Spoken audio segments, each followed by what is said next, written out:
Good afternoon, everyone, and welcome to our webinar. We are just about ready to get started. My name is Chris Warman. I am a program officer at the Baltimore Community Foundation. I am joined today by my colleagues Billy Malcolm and Maya Smith, and today we will be sharing more about the latest version of our school grant-making program, which we refer to as our Stronger Schools Grants program. As we get underway, a few reminders. First, this session is being recorded and will be posted to our Grant Seekers FAQ on the BCF website.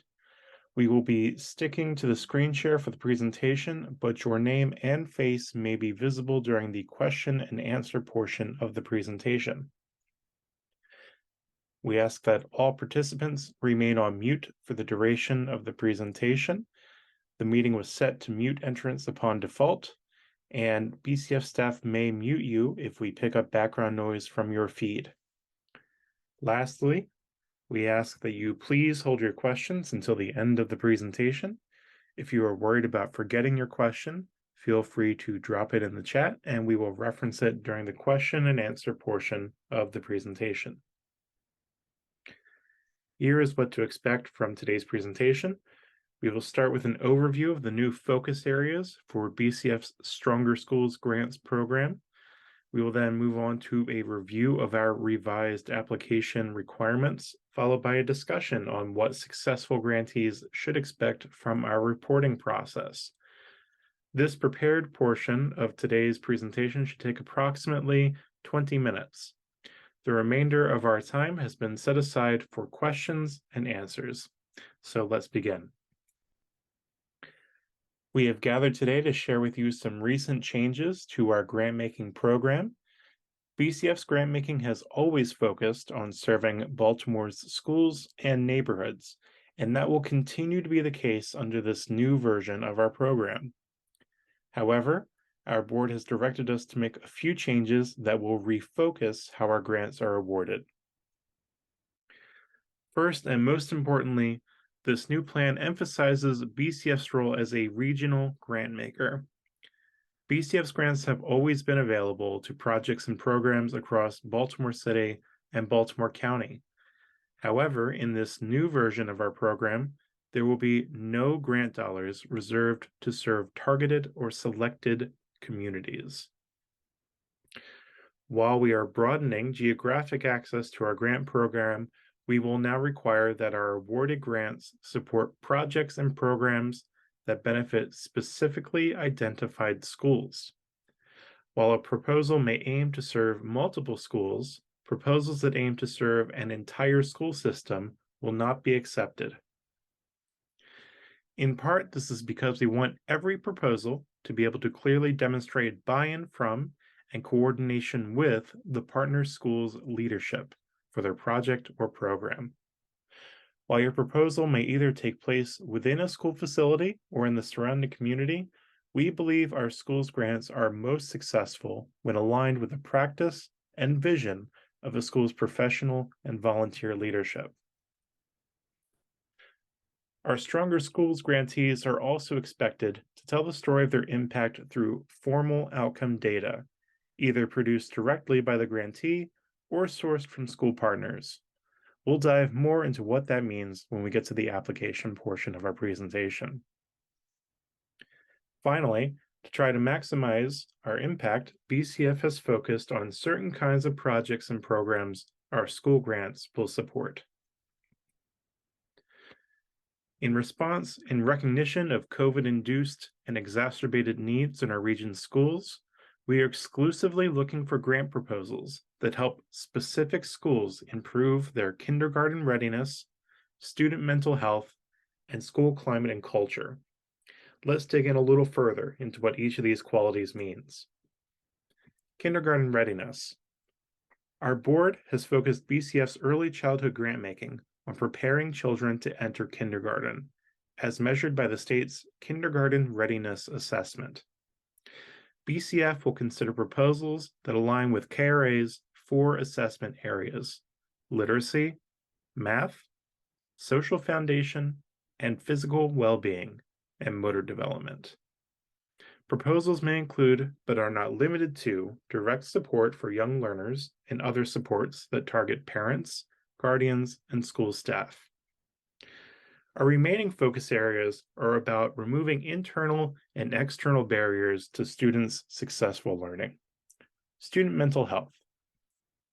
Services that help students overcome mental and emotional challenges will be key to helping students embrace school and maximize learning in our post-lockdown environment. Example programs may include positive behavior interventions, restorative practices, student wellness staff and facilities, and home visit programs. Finally, school climate and culture. Making school environments safe, respectful, and fun is also key to students and their communities re-embracing schools post-lockdown. Example programs may include school culture planning activities, enrichment opportunities in sports, arts, and work-based learning, school-based health services, and home environment interventions. Let's talk about the application and what to expect. First, how do you get there? Our application portal is hosted on the BCF website, bcf.org. You can access our application and several other information pages about our grants programs right from the homepage. At the top of every page is a navigation bar. Hover over Grant Seekers and head to the Stronger Schools and Neighborhoods Grants option. You can either click there and navigate through our pages organically, or access any individual page directly on the immediate right. Among those options is Apply for a Grant. If you are accessing our site through your phone, there will be a button with 3 horizontal lines, or the hamburger button, in the top right corner of the screen. Again, touch Grant Seekers to access these same links. As for the actual application, the BCF team has tried very hard with this new version of our questionnaire to cut the fat and only ask you exactly what we need to know to determine if your proposal is a match. In addition to basic questions about organization information, contact information, and proposal budget and timeline, we have 3 narrative questions that we would like for you to address. The first question is your opportunity to lay out your project or program. Stronger Schools grantees will be evaluated based on the measurable outcomes their proposal is able to produce. So BCF asks that you devote as much of your response to this first question as possible to laying out your data collection plan. We have highlighted 4 specific elements that we want to hear about. Need. Tell us what problem you are trying to solve or what opportunity you are trying to seize. Establish the baseline data using the same metrics you intend to use to measure your success. Population. Tell us who exactly your proposal will benefit. Impact. Tell us what difference your proposal is intended to make, and then connect those desired outcomes to specific metrics. Finally, success. Tell us what you will measure to determine whether you created the impact you set out to. Success can be indicated by documented improvements in kindergarten readiness, chronic absenteeism, attendance rates, suspension and other behavioral data, perceptions, and course completion rates. This data may come directly from your school partners, through your own data collection, or a combination of both. Please see our website for more tips on how to develop your data story. The second question is your opportunity to show how your partner's school has rallied in support of your proposal. As we mentioned earlier, we believe that close collaboration between our nonprofit grantees and the school's professional staff and/or volunteer leadership is key. Explain how your school partner developed this proposal or came to recognize your proposal as the best way to achieve their vision. And explain how your 2 organizations plan to collaborate over the course of the grant period. In addition to this description, BCF requires a written letter of support from your partner school to be submitted as an attachment to the application. BCF expects your relationship between grantee and school to already be established. Proposals for projects with uncommitted partner schools will not be considered. Finally, our third question. A principle of BCF that underlines all of our work is a commitment to address racial inequity in Baltimore. As part of that effort, we encourage all of our grantees to think about their work through that lens. There is not an expectation that our grants will quote-unquote solve racial inequity. And there may be some schools' proposals that simply do not address these issues at all. We do invite you to try and make at least a small impact. Lacking a racial equity angle on your project will not result in automatic rejection, but it may be a factor when deciding between multiple projects to support with limited resources. Please note, these questions represent a first impression for your proposal. The BCF team may follow up to dig in on specific points with you as we make our case to our board to support your proposal. In addition to the narrative questions, we do require applicants to provide a few attachments with their submission. Again, we have tried very hard with this new version of our questionnaire to cut the fat and only ask you exactly what we need to know to determine if your proposal is a match. The project budget.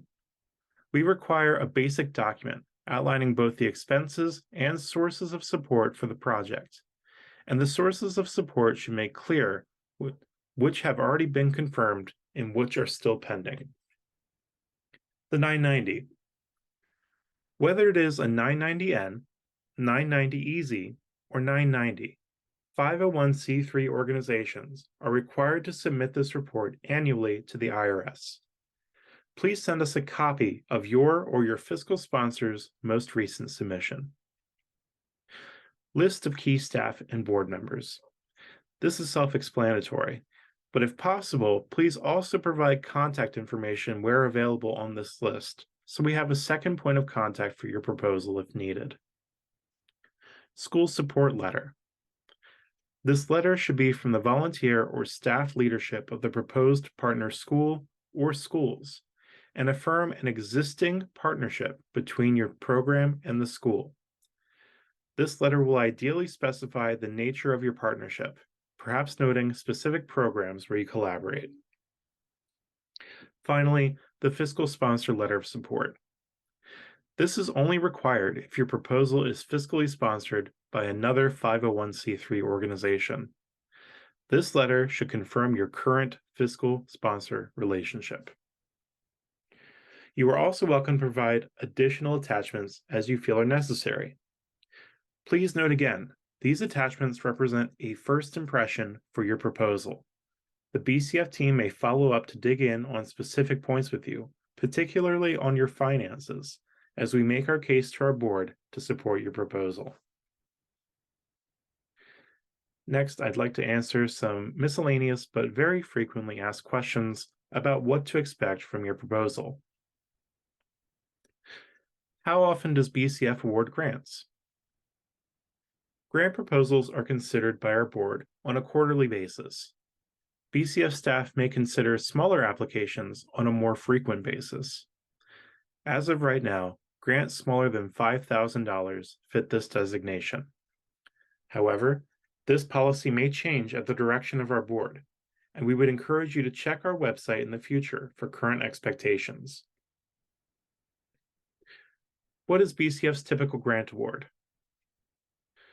Our typical grant size is $20,000, though we also support plenty of grants that exceed that amount and fall below that amount. Grant awards are considered on a case-by-case basis and may be influenced by the amount of funding that remains available for BCF to award. Finally, when can I expect to hear back? When can I expect to confirm my grant award? When can I expect to receive my grant? You should expect to receive a confirmation of your submission immediately after submitting your proposal. You can expect a BCF team member to follow up with you within 2 weeks of your submission with follow-up questions. Award confirmations for larger grants are made available as soon as possible following our board's decision, with grant agreements and check cutting taking place soon after. Please see our website for a table of the current year's dates. Finally, our reporting expectations. More than 95% of our grantees are expected to complete our standard grant report form within 1 year of executing their grant agreement. This report form consists of 4 questions and is submitted directly through our website. To reference again, this can be accessed through the home page navigation bar by hovering over grant seekers and heading to Stronger Schools and Neighborhoods grants. As you can see, one of the options on this menu is BCF Grant Report Form. If you are one of the rare grantees that must submit a special grant report, the details will be outlined in your grant agreement. Our standard grant report form consists of some basic identifying questions, which you will either know or can be referenced from your grant agreement, and 4 narrative questions. The first question is your opportunity to explain what you were able to accomplish. Perhaps you achieved exactly what you set out to do, perhaps more, perhaps less. No matter what, we want to hear how you did. In this response, you should be sharing data collected from the metrics that you laid out in question 1 of the application. We want to hear how BCF's grant was ultimately spent in the second question. This can be fairly broad strokes, but we should have a clear idea of how you use the funds and what the plan is for any unspent dollars. The third question is your opportunity to reflect on your project or program.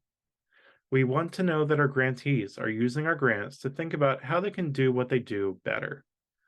This section is especially helpful if you did not fully accomplish what you set out to do. A thoughtful answer here can make future grant requests easier for BCF to justify.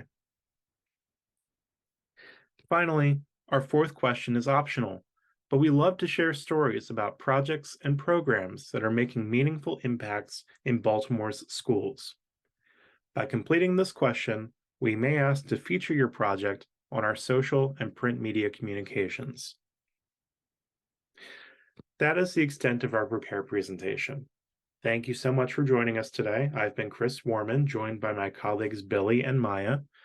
Before we turn over for questions and answers, please see our photos and emails here. Email is the best way to consistently get in touch with our team. We are routinely out in the community and may be irregular in following up with voicemails. With that, I'm going to end the presentation and open the floor for questions. We have a lot of folks here today, so if you could please use the raise hand function to indicate you have a question.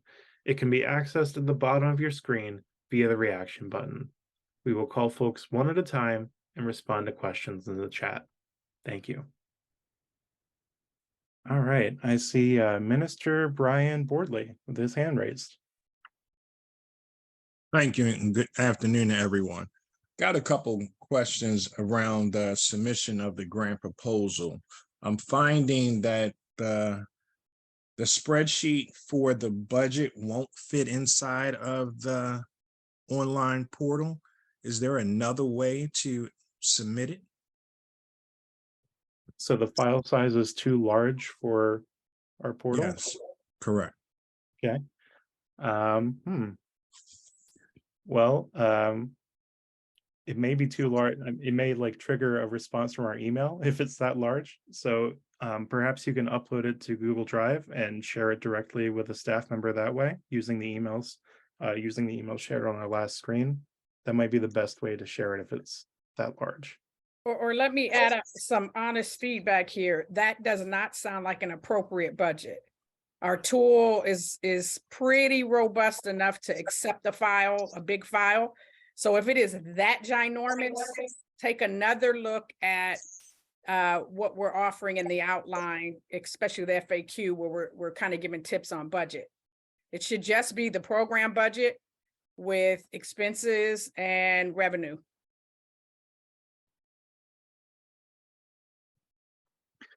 All right, I'm gonna take a question from the chat really quick. Elliot asked, one of our programs has 11 schools that participate repeatedly throughout the school year. Do we get a letter from each school? I think the answer is yes. I mean, right, Billy? The expectation. Absolutely. This is about, and you guys just here, background on this is Oh, Billy, you muted yourself. I muted it again. Okay. So background is we are funders. We're seeing hundreds of requests a year. This is very common for people to say, I'm going to do work in a school, and the school does not know who they are. So we appreciate that you're in partnership with 11 schools, but we need to know that school sees you as a true partner. And so the answer is definitely yes on that one. And again, if you intend to, I know Chris said it, if you intend to apply about what you may do with the school, we're not entertaining proposals if you don't have established relationships with the schools. This is very hard, especially for grassroots groups who are out here doing programming, and it's good programming, but our board wants metrics and they want established connections to schools. And we're in support of that because at the end of the day, it's going to take the whole village to pull our kids out of this season that they're in. So yes, yes, yes. So I think Billy might have answered Elise's question. Elise, if could you give a thumbs up or expand if you have a follow-up question related to the one you put in the chat?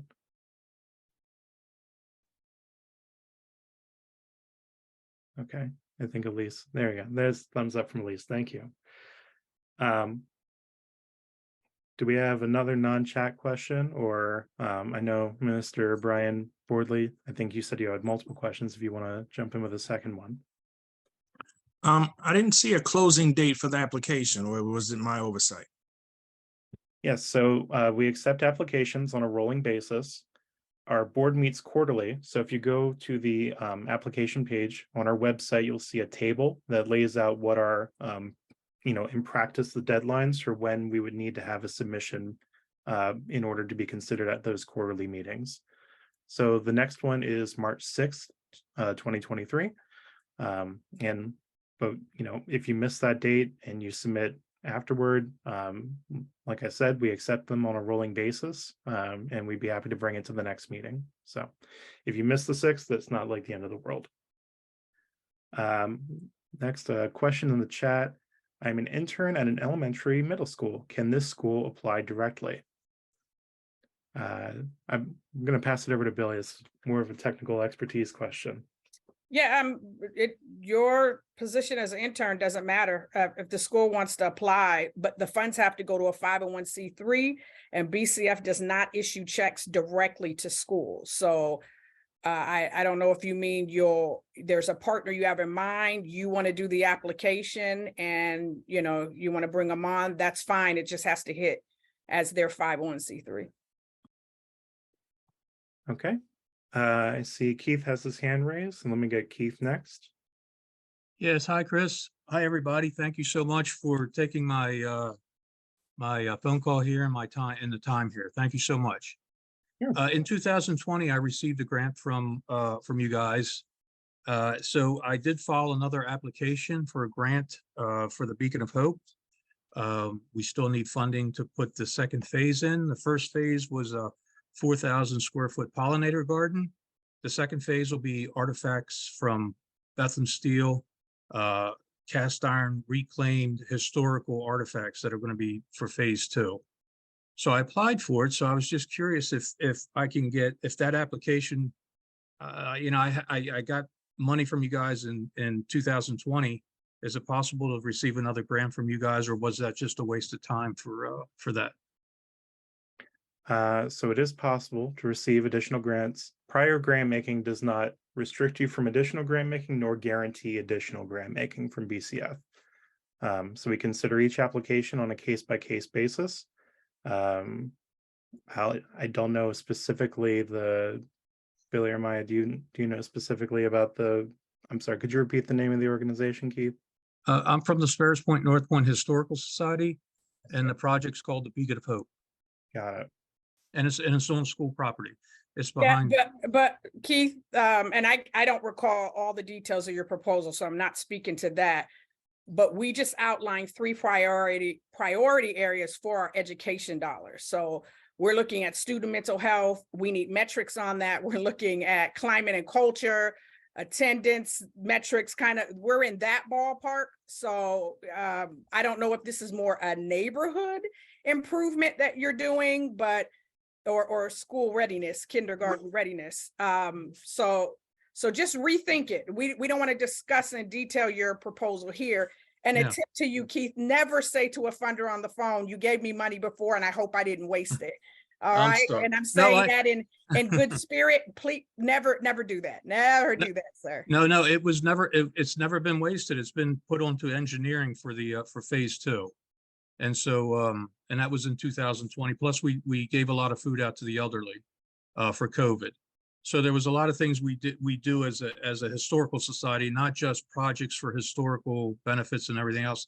The STEM programs that are coming from this project for Sparrow High School, our brainchild's already working. We have the CAD program at Sparrow High School. They've already designed a 3/4 model mock-up of the Beacon of Hope. All right. Well, Keith, we got to get on to some other questions, but I'm going to Sure. encourage you to just double check that whatever you submitted aligns to this new plan. This 2023 for us is a brand new grant making year. And for others on the call, just a side comment, we did some funding during COVID, and you may not understand our structure. We are not a private foundation. We are a collection of donors. So when donors give us resources, we are directed by those donors and or our board in how we give those funds out. So we were inspired with the COVID funding we received from donors to push in this way in education. But I just want to know, if you were a recipient of those type of funds, this is still a little more stringent process in that you may not have to report baseline data and improvements again in attendance or behavioral suspension. That's important this time. So this is not the same. Even if you see things like early childhood, we care about it again. There's a zoom in on kindergarten readiness, which it could include 0 to 3, or it could be pre-K age. So just pay attention to the details, folks, on this new round. Thank you.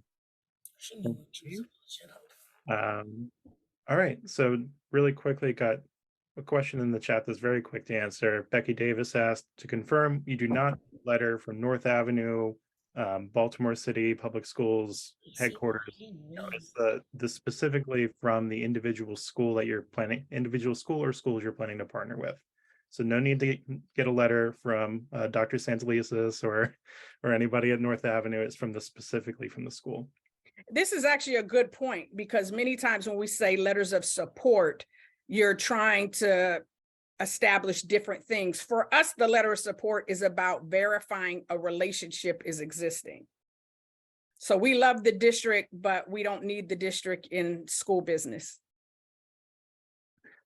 All right, Youth as Resources, the whole team. See you all there. What's your question? Hi. You muted us. Oh, sorry. Hi, everybody. My question's, Mr. Keith, your program sounds fascinating. Maybe I'm gonna look it up offline, but my question is simpler.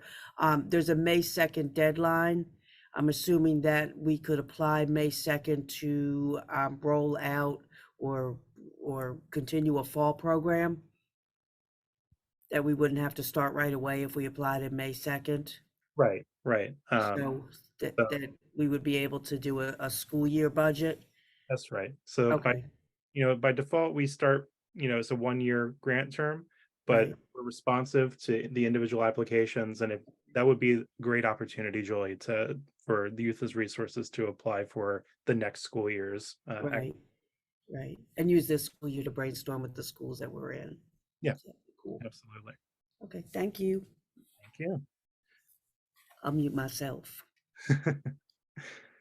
Got a question from David in the chat. If the school is applying directly for funds, do they need to have a partner? And I assume this is specifically a question about private schools with their own 501c3 designation. Billy, what do you think? I'm looking for the question. Where did you see it? This is in the chat.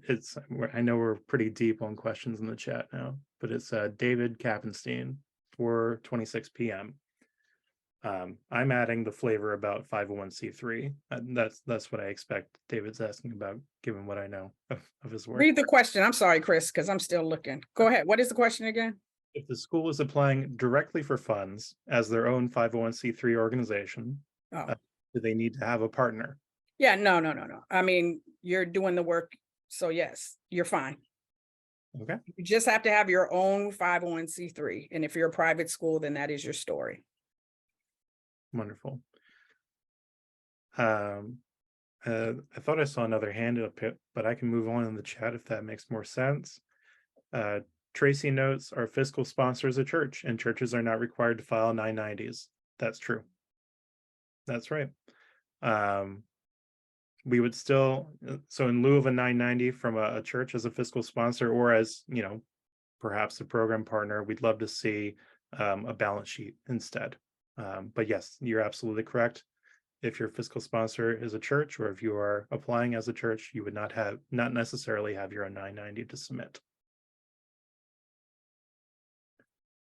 Elise, follow-up question, changed my mind. Does this mean we can't establish a new partnership for a program to be funded by this app, even if that partner commits in detail? Does this mean we can't establish a new partnership? Elise, do you want to come off of mute and perhaps word your question a little differently? I'm just having a hard time following along with the question.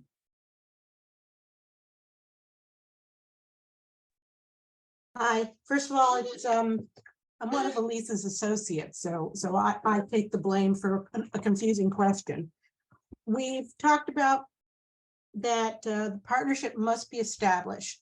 So what I'm trying to figure out is, do I already need to be in that school, you know, have a partnership, or can this be, I identify a school, I set up a partnership, a detailed understanding of a partnership with the principal of a school we're not already in. Mm-hmm. Is that okay? Or does this, when you say established, does it have to, we have to have it in place now? I understand. So the relationship has to be established. So you can start a new program, a new partnership, but you have to be in relationship with the school. You have to have that, you know, like you said, setting up a detailed plan for what the partnership will be, what the program's going to be. So it's the relationship that needs to be established, not necessarily the program that BCF would be supporting. So, but can the relationship be established now?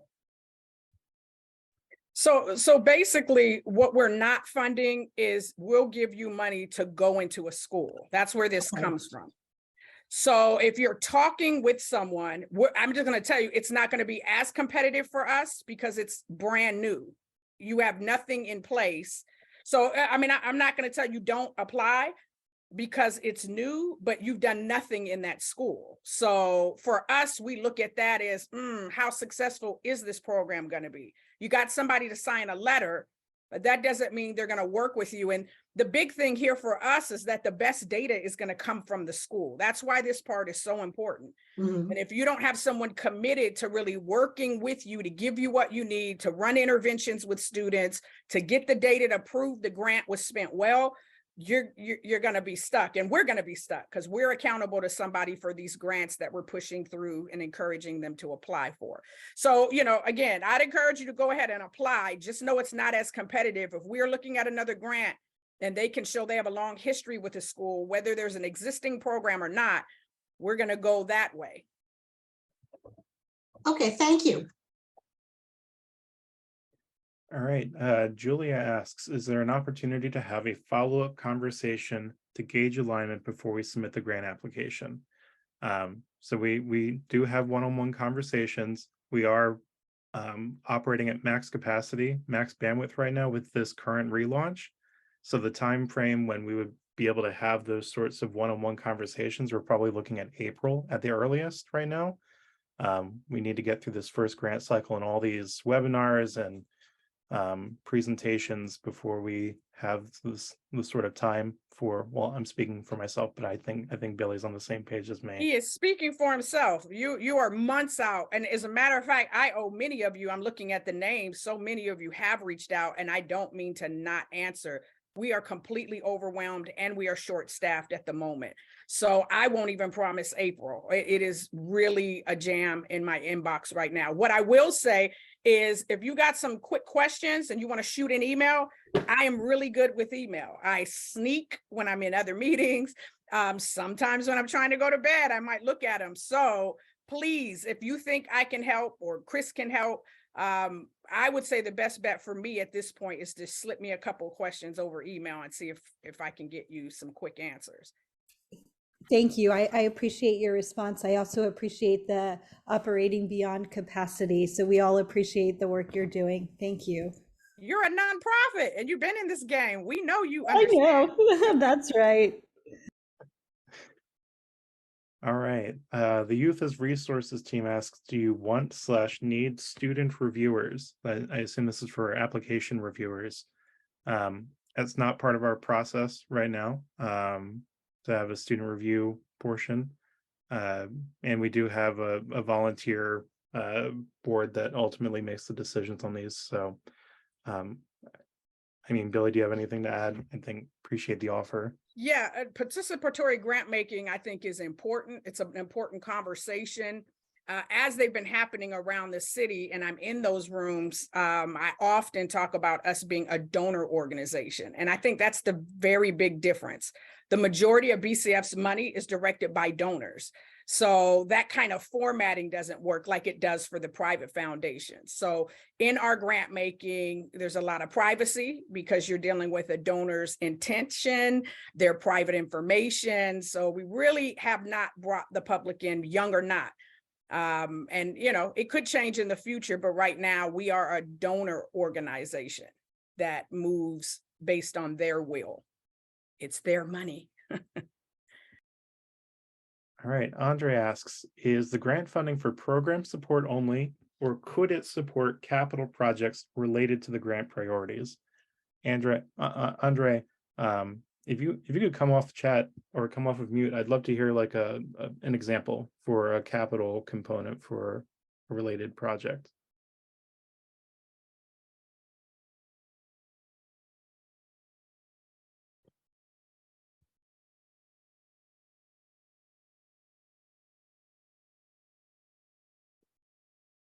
Okay, I'll come back. Hey, Chris, I'm here. Sorry, took me a while to get off mute.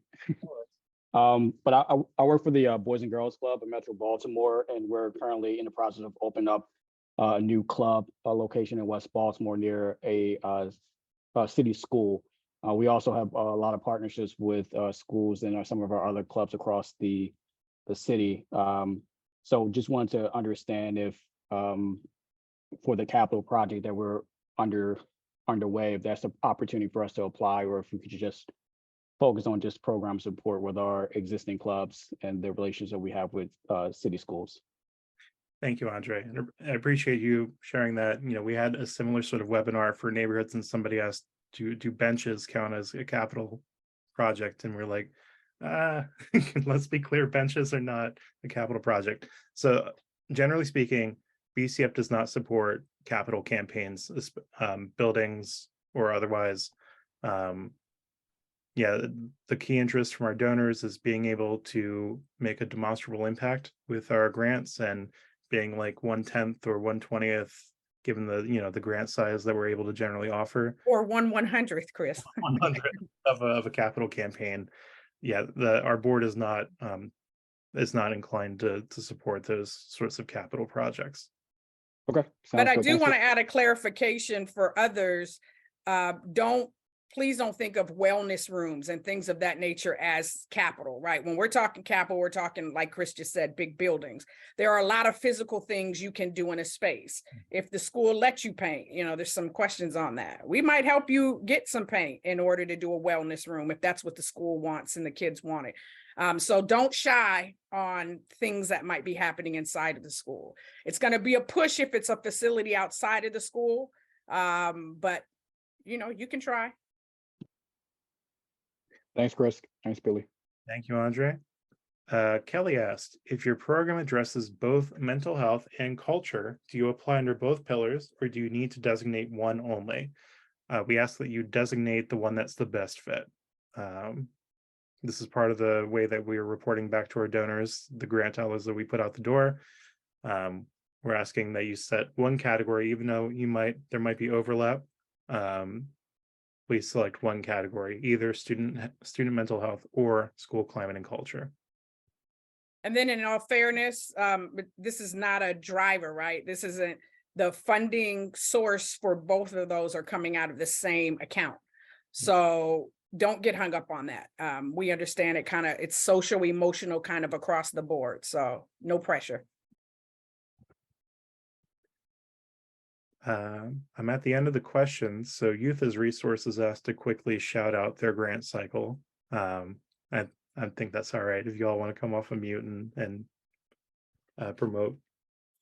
So not really shout out, but some of y'all might know us. We have grants for young people, not old people, not capital projects, maybe capital projects, I don't know. For young people that are addressing critical community needs. And so we just opened our grant cycle today. Check out our website, youthisresources.org, or I'll put my email in the chat. If you want me to send you a notice, I'd be happy to do that. So thank you for allowing us to shout it out. Thank you. And Chris, can I just make a quick closing comment about, because a couple of groups I see on here, just a flag, we are not funding blindly youth mentoring or youth development. BCF doesn't have a history of funding youth development groups. So while this new articulation of the plan can make room for youth development or mentoring type programs, just pay close attention to the guidelines, because again, a lot of times small groups are doing mentoring, master and telling us what they fund and who they are. What they do and who they are, but are not so good at telling us how good they are at what they're doing. So we don't want to see an onslaught of proposals like, wow, finally BCF is looking at our type of work, and not be clear that there is this caveat that we see missing too many times. So again, we're not against youth groups, but you are gonna have to nail that data, and you're gonna have to be partnered with a school to do it. Thank you, Billy. We still have 15 more minutes left of our time. Does anybody else have any other questions they'd like to raise about our Stronger Schools program? Or if somebody would like to ask me what home appliance I most resonate with, that was a good one at our last webinar.